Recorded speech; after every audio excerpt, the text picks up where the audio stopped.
Hello everyone, welcome back to my channel. आज की video में हम डिस्कस करेंगे जीनिक बैलेंस थ्योरी के बारे में, जो एक सेक्स डिटर्मिनेशन का मैकेनिज्म है ड्रोसोफिला के अंदर कैरी आउट होता है। इसके अलावा हम ये भी डिस्कस करेंगे कि गायनेंड्रोमॉर्फ्स और इंटरसेक्सेस में क्या डिफरेंस होता है। तो सबसे पहले हम स्टार्ट करते हैं जीनिक बैलेंस थ्योरी से।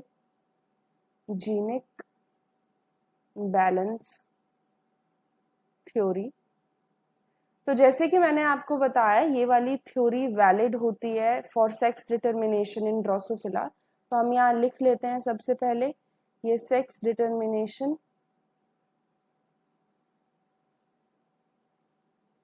मैकेनिज्म है। किसके अंदर? This is the sex determination mechanism in Drosophila. Drosophila. अब क्या होता है, नॉर्मली ड्रोसोफिला को हम फ्रूट फ्लाई बोलते हैं।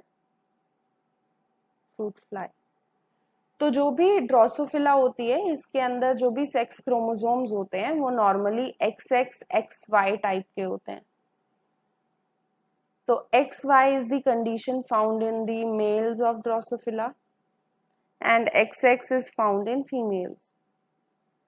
But what happens is, here the Y chromosome is only responsible for the fertility in males.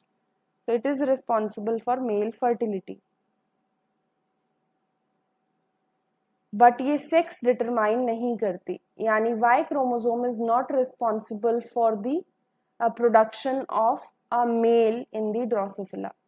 सो इसीलिए ये मेल फर्टिलिटी के लिए तो रिस्पॉन्सिबल है, बट सेक्स डिटरमाइन करने के लिए रिस्पॉन्सिबल नहीं है। इसीलिए हम ड्रोसोफिला के अंदर XX XY sex determination mechanism नहीं पढ़ते हैं। इसके अंदर जो थ्योरी होती है उसे हम जीनिक बैलेंस थ्योरी बोलते हैं। इस थ्योरी के अंदर क्या फीचर्स होते हैं? तो इसके अंदर बेसिकली बोला जाता है कि the sex of drosophila is determined by XA ratio. X/A ratio. तो कितने नंबर ऑफ X हैं with respect to the number of autosomes. तो ये जो रेशो आती है, यही रेशो डिटरमाइन करती है कि वो पर्टिकुलर ड्रोसोफिला फ्लाई मेल होगी या फीमेल होगी। तो नॉर्मली क्या बोला जाता है कि अगर ड्रोसोफिला के केस की हम बात करें तो ऐसा बोला जाता है कि नॉर्मल मेल जो होते हैं उनके अंदर 2 ऑटोजोम्स प्लस 1X 1Y ऐसी कंडीशन होती है। और नॉर्मल फीमेल की अगर हम बात करें तो नॉर्मल फीमेल के केस में जो कंडीशन होती है उसे बोला जाता है 2 ऑटोजोम्स प्लस XX कंडीशन। अब ये जो चीज थी, ये जो कॉन्सेप्ट था, ये कॉन्सेप्ट देने वाले साइंटिस्ट का नाम था कैल्विन ब्रिजेस। Kelvin bridges. तो उन्होंने बताया था कि किस तरीके से नॉर्मल मेल का जीनोटाइप होता है और नॉर्मल फीमेल का जीनोटाइप होता है।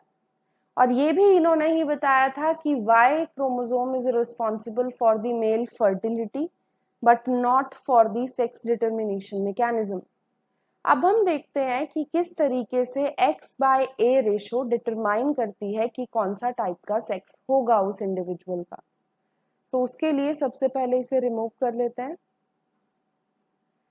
सो हम एक साइड एक कॉलम में लिखेंगे X/A रेशो और दूसरी साइड दूसरे कॉलम में हम लिखेंगे सेक्स, कौन से टाइप का इंडिविजुअल होगा। सो अगर हम X/A रेशो की बात करें, if this ratio is more than 1 then the sex of the fly is meta female. Meta female is also known as super female.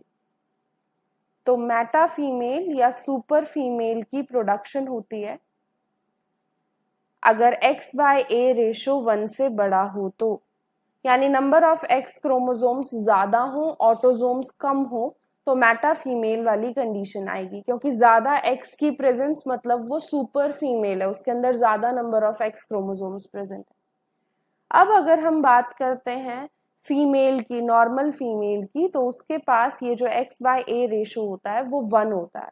यानी number of x and number of autosomes equal होते हैं, तो ये बनेगी एक normal female. Next characteristic आता है अगर ratio is present between 1 and 0.5। तो अगर रेशो 1 एंड 0.5 के बराबर होती है तो उसे हम इंटरसेक्स बोलते हैं, इंटरसेक्स।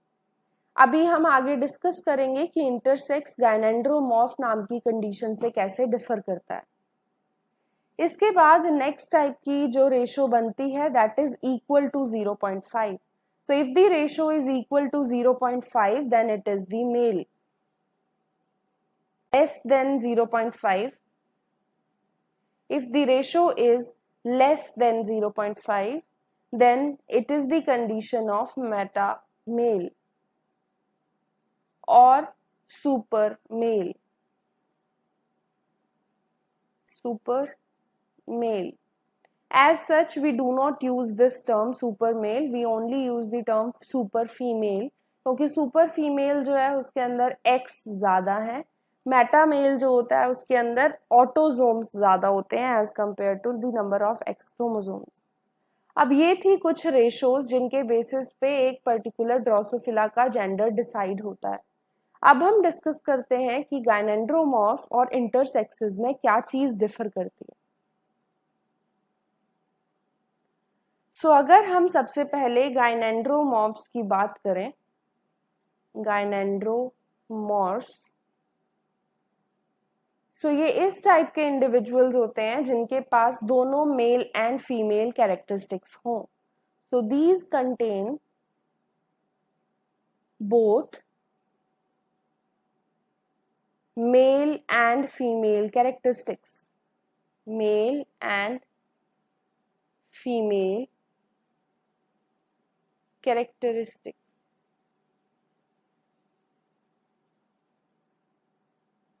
दोनों मेल और फीमेल के कैरेक्टरिस्टिक्स होते हैं। So these individuals can be half male and half female. So इनकी बॉडी जो है हाफ मेल और हाफ फीमेल हो सकती है, half male and half female. या फिर ये इंडिविजुअल्स मोजैक्स भी हो सकते हैं, यानी certain parts of the body are of female and certain other parts of the body are of male. So these can also be mosaics. So there are two conditions possible, either half male and half female or they can be mosaics. Now gynandromorphs की production होती किस वजह से है? तो gynandromorphs produce होते हैं due to non-disjunction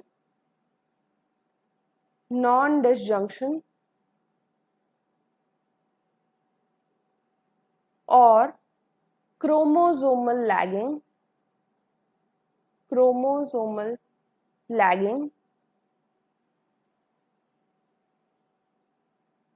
during mitosis।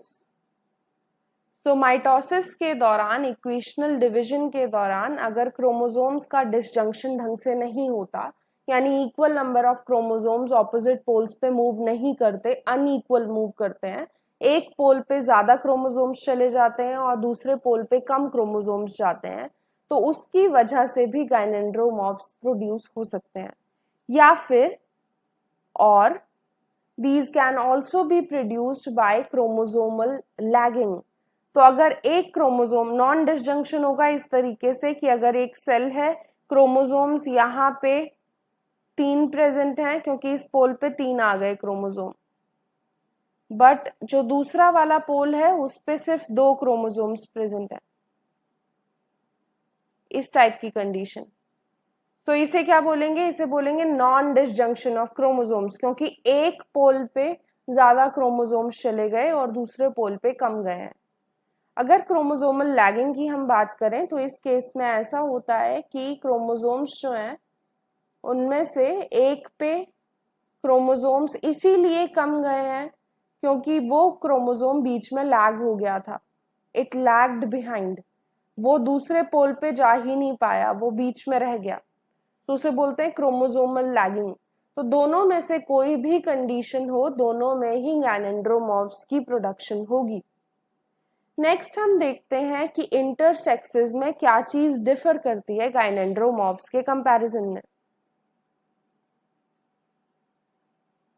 So the next condition is of intersexes. Intersexes जो इंडिविजुअल होते हैं, they are genetically similar throughout their body. Genetically similar मतलब उसके अंदर गाइनेंड्रोमॉर्फ्स की तरह कभी भी half portion male half portion female produce नहीं होगा। These would be genetically similar throughout the body.